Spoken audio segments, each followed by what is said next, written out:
si mook terrorisme bi nga xam ne ni dafa ñëw def attentat ñoo yem dama ne ñun Sénégal menace am na daam dama koy wax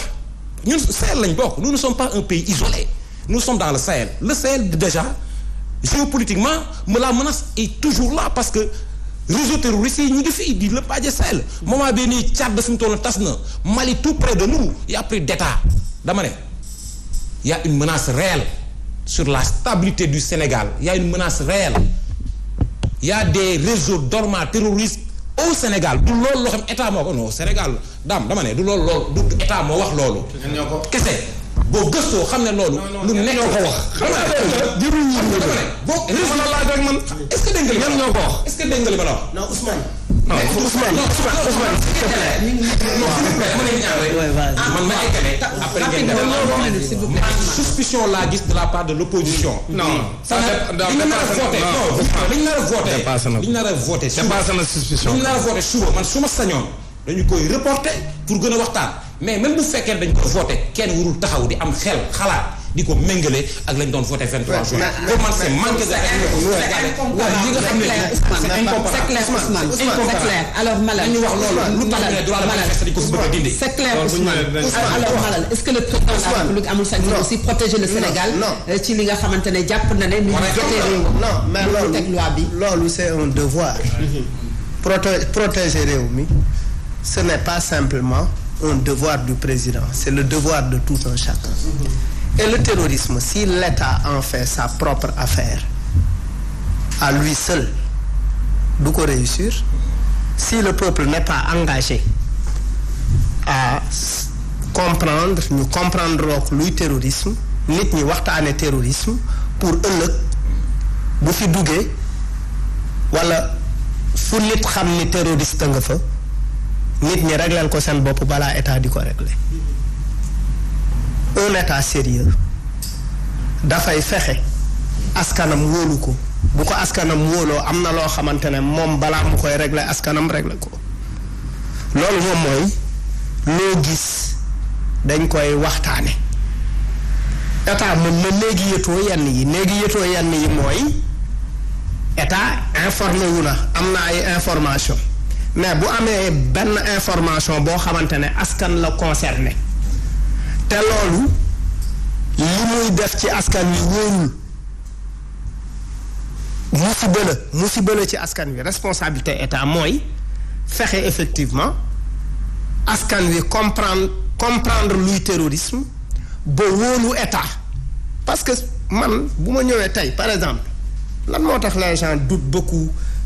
la démocratie au Sénégal est remise en cause parce que effectivement dafa am ay acquis yu ñu perte dafa am ay comportement yoo xamante ne gouvernement bi fi nekk aujourd'hui mu ngi koy doxal tax na effectivement askan bi wóolootu ko ci yenn affaire yu bëree bëri le rapport de la confiance elle est rompue loolu lu fi am la te nguur gu ñëw dafa mel ne nguur gu ñëw muy gën a yokk li ma bëgg a wax mooy bu Ousmane ne oui ay réseaux terroristes ñu ngi fi des réseaux dormants sànq kii Dame dans son propos dafa wax benn affaire bu am solo parce que depuis la plaidoirie de Antoine ministre de l'Intérieur ci émeutes yi wax na terrorisme wax na force occulte wax na et cetera ministère des affaires feelu ko et cetera ministre de la justice effectivement feeluwaat ko dans un état sérieux bu ñu nee ci manifestation yii weesu rax na ay terroristes état dafa war a wax juste parce que par exemple bu ñu nee après match nawetaan bi ñu doon football juboo bokk jëm supporters yi yàq match bi yi indi xeex am na ay supporters yu ci bokkul yu bokkul juboo bokkuñu bokk jom ñoo bëggoon yàq match bi yàq nañ match bi après waa ODCAV li ñu war a def mooy seppi supporters yooyu wone leen jàpp leen ñu ne ñii la xeex bi kat ñii ñoo ci raxoon moo tax mu am dayoo bi comme ça sénégalais yi ne kon ndeke manifestation yi du manifestation kese ça c'est super important loolu day tax nit ñi ne ndeke ñun suñu état responsable na te regardant na mais ndeke ñun suñu état mu ñuy protéger waay ça c'est quand même assez important beneen affaire bi qu'est-ce qui amène les gens à manifester jusqu'à les mener ci ay affaire u casse pourquoi l'étudiant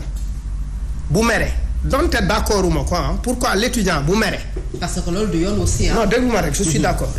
pourquoi l'étudiant bu mere dem toj ay bus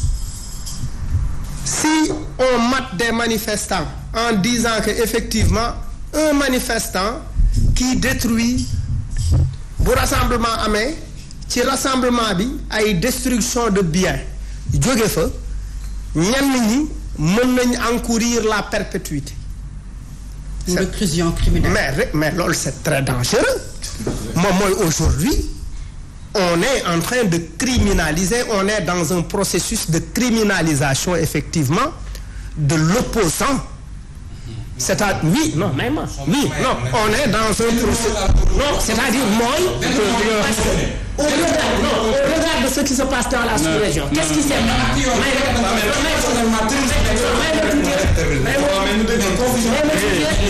ma tuuti rek